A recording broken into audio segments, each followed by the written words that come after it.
కర్ణాటక నందిని వాళ్ళ దగ్గర నుంచి ఇప్పుడు ఆవు నెయ్యి తీసుకుంటున్నాం. ఇప్పుడు దాంతో ఆ తిరుపతి పొరుగునే ఉన్నటువంటి తమిళనాడుకు సంబంధించినటువంటి పాడి పరిశ్రమల శాఖ మంత్రి రాజకర్ణప్పన్ తాజాగా తిరుమల తిరుపతి దేవస్థానం అంగీకరిస్తే తమిళనాడు నుంచి అవిన్ సంస్థ అంటే వాళ్ళ సంస్థ నుంచి నెయ్యి సరఫరా చేసే విషయాన్ని పరిశీలిస్తామని ప్రకటించారు. 2015 నుంచి 19 దాకా తిరుమల లడ్డు తయారీలో అత్యంత నాణ్యతతో కూడిన నెయ్యిని మేము సరఫరా చేసాం. ఆ తర్వాత అతి తక్కువ ధరకు అందించాలని దేవస్థానం కోరడంతో నిలిపేశామని చెప్పారు. ఇప్పుడు తిరుమల తిరుపతి దేవస్థానం కనుక తగిన ధర చెల్లిస్తే మేము అత్యంత నాణ్యతతో కూడిన నెయ్యి ఇస్తామని ప్రకటించారు. కర్ణాటక వాళ్ళు ప్రకటిస్తున్నారు, తమిళనాడులో ప్రకటిస్తున్నారు. విచిత్రం ఏంటంటే ఆంధ్రప్రదేశ్లో మనకు లేదు. కారణం ఏంటి? అక్కడ ఆవుని పెంచుకుంటారు. తమిళనాడు కర్ణాటకలో ఆవు పాలతో టీ ఎక్కువగా తాగుతుంటారు, తమిళనాడులో ఎక్కువగా తాగుతుంటారు.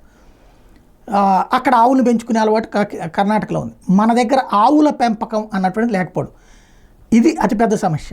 నా దృష్టిలో అయితే ఇప్పటికైనా ఓ పక్కన నాయుడు గారు కూడా వచ్చున్నారు, ఇటు పక్కన ఈవో గారికి సిన్సియారిటీ ఉంది, జేఈఓ గారికి సిన్సియారిటీ ఉంది, అందరికీ తిరుమలని బాగు చేయాలన్న తపన ఉంది. కాబట్టి తిరుమల తిరుపతి దేవస్థానం తరపునే నేను మళ్ళీ చెప్తున్నాను, భగవంతుడు మీకు మంచి అవకాశం ఇచ్చారు, సద్వినియోగం చేసుకోండి. తిరుమల తిరుపతి దేవస్థానం తరపునే ఆయన రామచంద్ర యాదవ్ లాంటి వాళ్ళు కూడా చెప్పారు, నేను సమకూరుస్తానని. అవసరమైతే తిరుమల తిరుపతి దేవస్థానం తరపునే ఓ పెద్ద గోశాలలు పెట్టండి, ఓ 50,000 ఆవులు తిరుమల తిరుపతి దేవస్థానం అక్కడ తిరుపతి చిత్తూరు పరిసరాల్లోనే పెట్టుకోండి.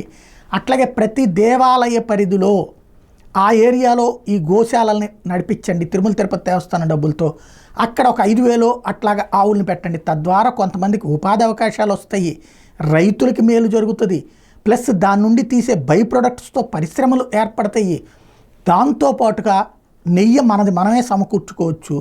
పక్క రాష్ట్రాల వాళ్ళకి డబ్బులు ఇచ్చుకోవడం ఏంటి, మన రాష్ట్రంలో ఉన్నటువంటి అవకాశాలు ఉన్నప్పుడు, అలాగే మన రాష్ట్రంలోనే ఉన్నటువంటి స్వామివారికి మన రాష్ట్రం తరపున మనం సేవ చేసుకున్నట్టు ఉంటుంది. సిన్సియర్గా ఈ ముగ్గురు కూర్చుని ఆలోచిస్తే మిగతా బోర్డుని కన్విన్స్ చేయడం పెద్ద కష్టం కాదు. భగవంతుడు మనకిచ్చిన అవకాశాన్ని సద్వినియోగం చేసుకుంటే బాగుంటుంది.